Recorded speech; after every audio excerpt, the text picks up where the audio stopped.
नमस्कार, प्रभा साक्षी देख रहे हैं आप। आपके साथ मैं हूं अंकित सिंह। कार्यक्रम है चाय पर समीक्षा और हमेशा की तरह इस कार्यक्रम में मौजूद रहेंगे प्रभा साक्षी के संपादक नीरज कुमार दुबे जी। सर, बहुत स्वागत है आपका। और सवाल वही है घूम फिर के कि कांग्रेस के ऊपर ही हम लोग आकर बात करते हैं। आप दरअसल पिछले सप्ताह हमने बात किया था कि कांग्रेस से नेता एक एक करके छोड़कर जा रहे हैं। इस सप्ताह हमें इस बात की चर्चा करनी है कि आखिर कांग्रेस में जो चुनाव हो रहे हैं, यही तो मांग थी कई नेताओं की, लेकिन अब एक और मांग सामने आ गई है। कई नेता ये कह रहे हैं कि इस मतदान प्रक्रिया में हिस्सा कौन लेगा उसकी सूची जारी करनी चाहिए। अब कहीं ना कहीं कांग्रेस में एक बार फिर से रार देखने को मिल सकती है। क्या स्थिति है इस वक्त कांग्रेस की?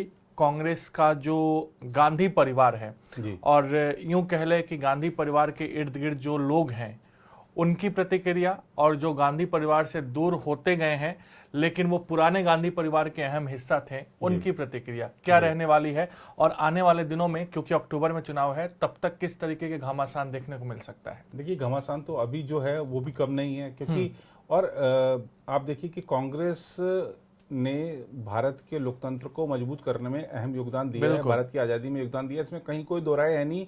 उसकी भूमिका को लोग स्वीकार भी करते हैं। लेकिन आज कांग्रेस में शायद आंतरिक लोकतंत्र नहीं बचा है। ये सब चीजें कांग्रेस के लोग ही उजागर कर रहे हैं। अगर शशि थरूर कह रहे हैं, आनंद शर्मा कह रहे हैं, मनीष तिवारी कह रहे हैं, और भी सांसद कह रहे हैं कि आप उन डेलीगेट्स की सूची को सार्वजनिक कीजिए या पार्टी की वेबसाइट पर डालिए जो लोग मतदान करने वाले हैं राष्ट्रीय अध्यक्ष के चुनाव में, तो कांग्रेस को दिक्कत क्या है? ये तो बहुत पारदर्शिता बरतने वाली बात हो जाएगी कि आप उन नामों को जाहिर करें, जग जाहिर करें। और सबसे बड़ी बात यह है कि वो नाम पर जग जाहिर करने में संशय किस बात का है?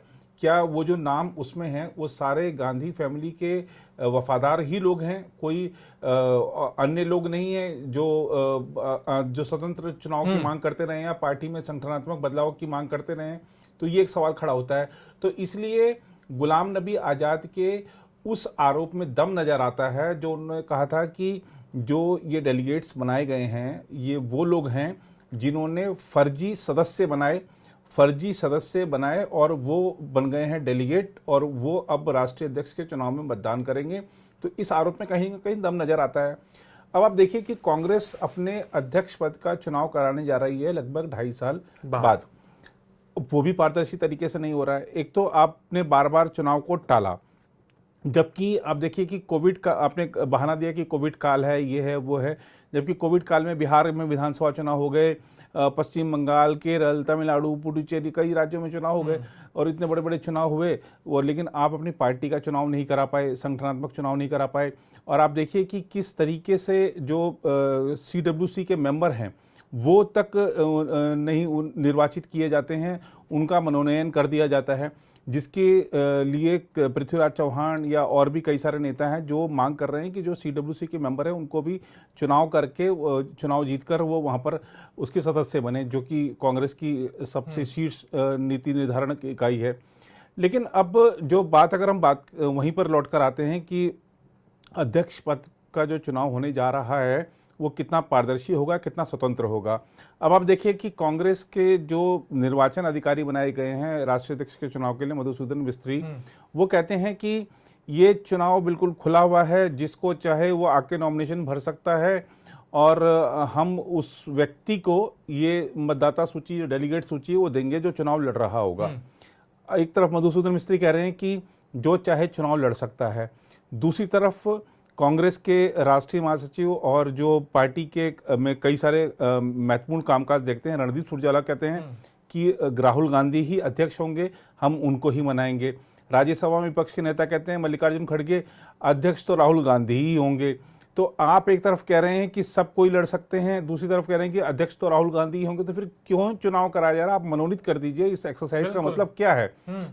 गुलाम नबी आजाद ने भी तो यही कहा है ना कि ये सब सिर्फ एक नाटक है और इससे ज्यादा कुछ नहीं है। तो चुनाव कराने का नाटक क्यों? आप दोबारा से अध्यक्ष मनोनीत कर दीजिए। जो अशोक गहलोत हैं वो कह रहे हैं कि हम राहुल गांधी को मनाएंगे, क्योंकि राहुल गांधी अगर नहीं अध्यक्ष बनते हैं तो पार्टी के बहुत से नेता घर बैठ जाएंगे। तो ये सब जाहिर करता है कि सब एक चीज, अब तस्वीर असली तब साफ होगी जब नामांकन दाखिल हो जाएंगे। क्या सिर्फ एक ही नामांकन आता है गांधी परिवार से, और क्या दूसरा नामांकन वो शशि थरूर का होता है या कोई और होता है, ये सब देखने वाली बात होगी। लेकिन शशि थरूर पे भी तो ये भी है ना कि पार्टी सूत्रों का दावा है कि उन्हें मनाने की कोशिश की जा रही है कि वो नामांकन ना करें। बिल्कुल। देखिए, कांग्रेस का अगर आप देखें, गांधी परिवार से जुड़ा व्यक्ति जब भी कोई राष्ट्रीय अध्यक्ष बना है कांग्रेस का, तो वो एक तरह से कह सकते हैं कि अनअपोज्ड बना है। वो चुनाव नहीं चाहते हैं कि यहाँ पर, हालांकि अगर हम बात करते हैं सोनिया गांधी की, तो उनको चुनौती जरूर दी गई थी, लेकिन वो चुनौती भी कोई चुनौती नहीं थी, खाली एक उसको हम छद्म चुनौती कह सकते हैं, लेकिन आभासी चुनौती कह सकते हैं। लेकिन गांधी परिवार का ये रहता है हमेशा कि हम एक छत्र राज करें। और आप देखिए कि जब तक कांग्रेस मजबूत नहीं होगी, जब तक ये फर्क नहीं मिटाया जाएगा कि हम कांग्रेस के लिए काम कर रहे हैं या गांधी फैमिली के लिए काम कर रहे हैं। भूपेंद्र सिंह हुड्डा गुलाम नबी आजाद से मिलकर आते हैं, कुमारी शैलजा आरोप लगाती हैं कि उन्होंने कांग्रेस कार्यकर्ताओं को निराश किया है, भ्रमित किया है, उन पर कार्रवाई हो। भूपेंद्र सिंह हुड्डा क्या बयान देते हैं? वो कहते हैं कि हम गांधी परिवार के साथ हैं और थे और आगे भी रहेंगे। गांधी परिवार के साथ थे आप या कांग्रेस पार्टी के साथ हैं, आपको ये चीज देखनी पड़ेगी। जब ईडी से पूछताछ हो रही थी सोनिया गांधी की, सलमान खुर्शीद ने तब भी मीडिया से बातचीत में कहा था कि हम गांधी फैमिली के साथ खड़े हैं। पार्टी के साथ क्यों नहीं खड़े हो रहे हैं? पार्टी के साथ जब तक नहीं खड़े होंगे आप लोग, तब तक पार्टी का यही हाल होता रहेगा। और जिस तरीके से आप देखिए कि भले ही वो भारत जोड़ो यात्रा शुरू करने जा रहे हैं, लेकिन हमने पहले भी कार्यक्रम में कहा था कि उनको शायद कांग्रेस जोड़ो यात्रा शुरू करनी चाहिए, क्योंकि गुलाम नबी आजाद भाग गए हैं, महाराष्ट्र में अशोक चव्हाण जाने वाले हैं। हो सकता है कि भारत जोड़ो यात्रा से पहले आनंद शर्मा या और अन्य नेता चले जाएं। तो ये आपको पहले अपनी पार्टी के लोगों को जोड़कर बिठाना चाहिए। पहले आपको दिखाना चाहिए कि हाँ, हमारे पार्टी के जितने बड़े नेता हैं, जितने युवा नेता हैं, हमारे साथ हैं, मजबूती से के साथ खड़े हैं। तो पहले आप वो दिखाइए। अभी लोगों को यही लग रहा है कि आपके अंदर तो इतनी उठापटक है और आप हमको जोड़ने की बात कर रहे हैं। तो यही होता है, जब आप कोई किसी को सलाह दे रहे होते हैं तो उससे पहले आप उस पर भी जरा अमल कर लीजिए। आप जब तक खुद एकजुट नहीं होंगे तो दूसरों को क्या एकजुट करेंगे, दूसरों को कैसे जोड़ेंगे? तो ये कांग्रेस पार्टी का ऐसा संकट है जिसको शायद वो समझ नहीं पा रही है, या फिर जो कांग्रेस का आलाकमान है उसके इर्द गिर्द ऐसे लोग हैं जो समझने नहीं दे रहे हैं। अब जैसा गुलाम नबी आजाद की अगर आरोप कोई मैं दोहराऊं, उन्होंने कहा कि सुरक्षा गार्ड निर्णय लेते हैं या उनके सचिव निर्णय लेते हैं। तो अगर जो व्यक्ति राजनीतिक है, जो पार्टी चला रहा है, वो निर्णय नहीं ले रहा है, कोई दूसरा निर्णय ले रहा है, तो फिर तो यही ऐसा ही होगा। बिल्कुल बिल्कुल। और ये तो तय है ना, जो भी आजकल कांग्रेस की ओर से मीडिया में दिखते हैं या फिर कांग्रेस से आला कमान के इर्द गिर्द नजर आते हैं, वो सभी राज्यसभा के सदस्य हैं जी। उनमें से बहुत कम ही ऐसे होंगे जो लोकसभा के सदस्य या लोकसभा का चुनाव कभी जीता होगा उन लोगों ने। यहाँ आपने क्योंकि राज्यसभा का जिक्र किया, तो मुझे एक गुलाम नबी जी का ही एक आरोप था, मैं उस आरोप की चर्चा जरूर करना चाहूंगा। उसका जिक्र नहीं हुआ कहीं। उन्होंने कहा कि एजेंडा सेट करने के लिए राज्यसभा भेजे जाते हैं। ये एक बड़ा विचारणीय प्रश्न है कि अगर कोई किसी को राज्यसभा सदस्य बनाया जा रहा है एजेंडा पॉलिटिक्स करने के लिए, मतलब कि ये हो गया कि आपने आज इस विषय पर हंगामा करना है या आपने इस विषय पर ही केंद्रित रखना है, आपको सरकार को काम नहीं करने देना। हमने देखा कि जब महंगाई पर विपक्ष चर्चा की मांग कर रहा था, अभी जो मॉनसून सेशन गया है, सरकार ने चर्चा कराई तो विपक्ष नदारद रहा। ये जो एजेंडा पॉलिटिक्स है, इसने जो देश की राजनीति को, देश को बहुत नुकसान पहुंचाया है। मैं सिर्फ अभी जो राज्यसभा के लिए गुलाम नबी आजाद ने बात करी, सिर्फ उसी पे केंद्रित ना रहकर मैं आपको दूसरी तरफ भी ले जाऊंगा। अभी हमने देखा कि कर्नाटक में जो हिजाब वाला मामला था वो उच्चतम न्यायालय में गया। लोग मांग करते रहे, खासतौर पे जिन्होंने कर्नाटक हाईकोर्ट के फैसले को चुनौती दी थी सुप्रीम कोर्ट में, वो मांग करते रहे बार बार सुप्रीम कोर्ट से कि जल्द सुनवाई हो, जल्द सुनवाई, जल्द सुनवाई हो। सुप्रीम कोर्ट ने मामले को लिस्टेड कर दिया तो उन्होंने कहा कि इसको टाल दिया जाए। सुप्रीम कोर्ट ने साफ इनकार कर दिया और कहा कि ये ऐसा नहीं चलेगा। आप पहले कहते रहे कि आप इसको जल्दी से जल्दी सुनवाई करें और अब आप कह रहे हैं कि टाल दे। तो ये जो एजेंडा पॉलिटिक्स है ना, ये बहुत जगह घुस चुकी है। इस एजेंडा पॉलिटिक्स का भी पर्दाफाश करना बहुत ज्यादा जरूरी है। बिल्कुल। और शायद अब जरूरत आ भी पड़ी है इसकी, क्योंकि जिस तरीके से एजेंडा पॉलिटिक्स के तहत बड़े बड़े मुद्दे गायब हो जा रहे हैं, उन मुद्दों को उठना चाहिए, उन मुद्दों पर बात होनी चाहिए और उनका समाधान निकलना चाहिए। सिर्फ राजनीति से इस देश का भला नहीं होने जा रहा है। बिल्कुल। और अब भला देखते हैं दिल्ली में क्या हो रहा है। तो दिल्ली में बीजेपी आम आदमी पार्टी तो वो तो होता ही रहता है, लेकिन अब उपराज्यपाल और आम आदमी पार्टी के बीच वार पलटवार का दौर शुरू हो गया है। उपराज्यपाल पर आम आदमी पार्टी आरोप लगा रही है भ्रष्टाचार के। नोटबंदी के दौरान जब वो अधिकारी के तौर पर खादी ग्राम उद्योग विभाग में काम कर रहे हैं, चेयरमैन थे। लेकिन राज्यपाल कह रहे हैं कि ये झूठा आरोप है, मनगढ़ंत है और कुछ भी बोलने के लिए ऐसा कुछ कहा जा रहा है।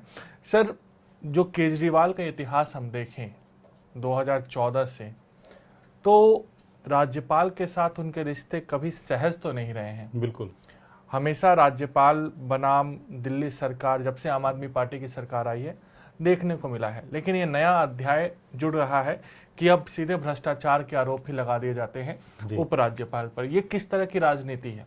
नहीं, देखिए, ये दुर्भाग्यपूर्ण राजनीति है और खासतौर पे अगर राष्ट्रीय राजधानी दिल्ली के राजनीतिक इतिहास पर हम देखते हैं तो आपने सही कहा कि जब से अरविंद केजरीवाल मुख्यमंत्री बने तब से जितने भी उपराज्यपाल आए, चाहे नजीब जंग हो, चाहे अनिल बैजल हो, चाहे वीके सक्सेना हो, सबके साथ तनावपूर्ण रिश्ते रहे हैं, खराब रिश्ते रहे हैं और कह सकते हैं कि संसदीय मर्यादाओं के अनुरूप रिश्ते नहीं रहे हैं। खासतौर पे दिल्ली सरकार की ओर से जो जिस तरह उपराज्यपाल पर, चाहे नजीब जंग हो, चाहे अनिल बैजल या वीके सक्सेना पर जो हमले किए जाते हैं वो संसदीय मर्यादाओं के अनुरूप नहीं है।